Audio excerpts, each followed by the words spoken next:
Welcome to Pew Pew Park. Hey everyone, today on episode 2 of New Gun Owner Basics, we're going to be talking about handguns. While there are many different types, we're going to stick to the basic ones that you will see in use these days.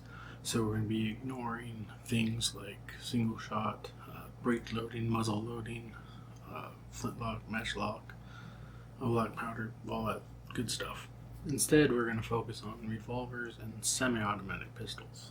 When it comes to revolvers, you have single action and double action. Single action requires you to pull back the hammer before every shot, like this Rough Rider 22 from Heritage Manufacturer. This is a 22 long rifle, however I do have the 22 magnum barrel inside right now. Now before filming, I always clear these, however because this is a basics video, I want to hammer in safety on you, so we're going to actually clear it on camera. To do that, put a half cock in that, freeze up the cylinder, and then bone out this little gate, and you can see right about here there's no brass, so this is clear. So as you see here in the clicks, there's actually multiple stages of the action of bringing the hammer back. The half cock again allows free movement of the cylinder, which allows for loading and unloading. And on this side you have a little plunger, you can see it right there, and that pushes out cases all the way down, allows it to be fired. And this is a special case right here. Normally you don't want to dry fire a rim fire, but this is special safety. Now you probably see the little red dot. That means it is able to be fired. There's a transfer bar here. It's a new safety feature compared to the old single actions. Put up like this, it blocks that red dot, and the transfer bar goes down, so when we pull the trigger, it does not hit the transfer bar, and the transfer bar does not hit the firing pin. So that is single action. As you notice, it's a fairly light trigger. The second type of revolver is like this Taurus 605 in 357 Magnum. This is a 2-inch barrel, and this is a double action. Right here, you pull this, you push that forward, and the cylinder comes out, and as you can see, it's clear. So, double action is a heavier pull,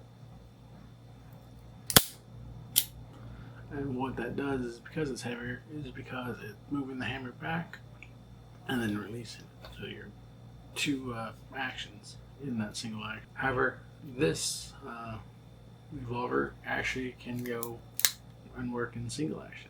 Pulls it back.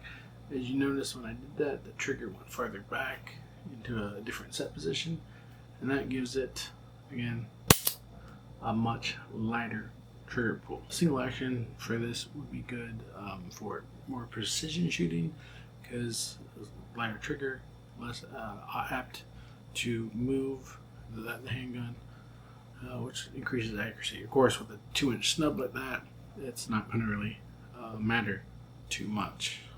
Now we come to semi-automatics, and those are in two different basic categories.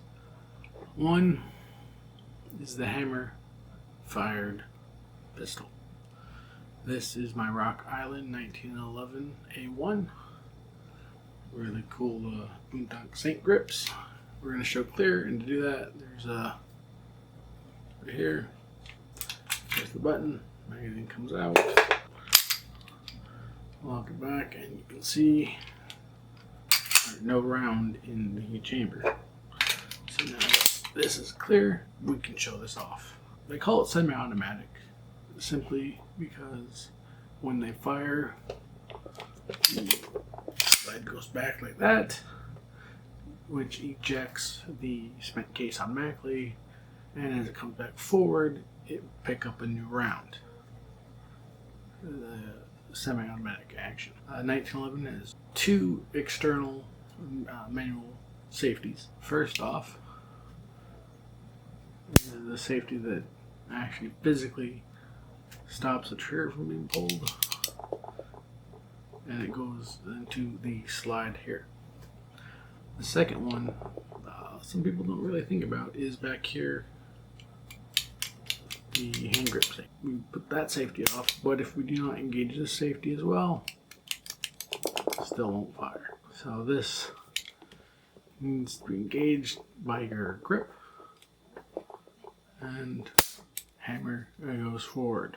I do not have a example with me of a double action. However, it works just like this, where the trigger pull is heavier, but it manually draws it back each time, or at least the first time. So there you go.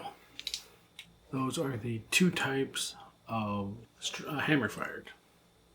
Lastly, we come to striker fired semi-auto pistols, which arguably is the most popular now, especially when they're polymer framed like this M&P 9mm.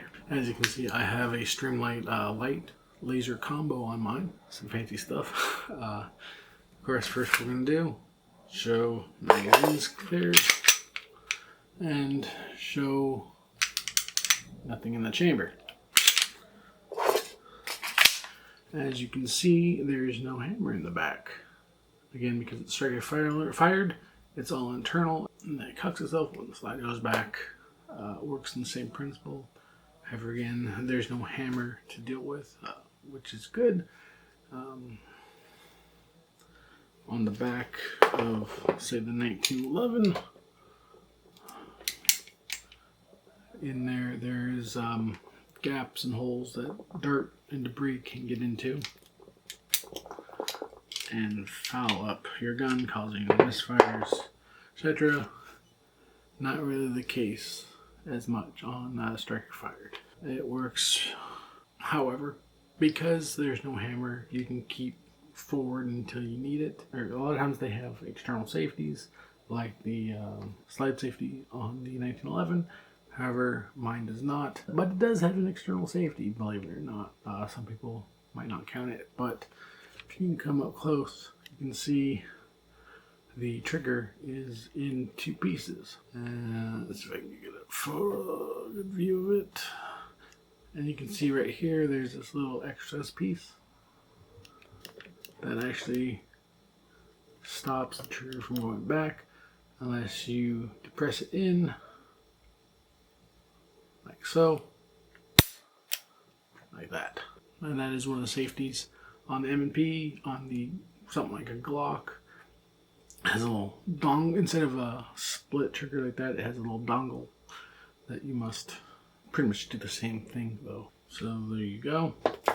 Now, semi-automatic pistols, more so striker than hammer these days, but hammer fired pistols are still fairly popular with some people. And then double action revolvers are the typical guns you're going to see at gun stores, and the typical ones you're going to buy for use, whether you need it for work, depending on your type of job, or for self-defense. However, I felt single action revolvers definitely deserve a mention here, simply because they're kind of cool. I love westerns, and they are used in competition. Now, I hope you found this video informative and will join me for episode 3, where we talk about long arms, rifles, and shotguns. Feel free to like, subscribe, and comment down below. If you have any questions, I'll do my best to answer them for you. And I hope you guys have a great day.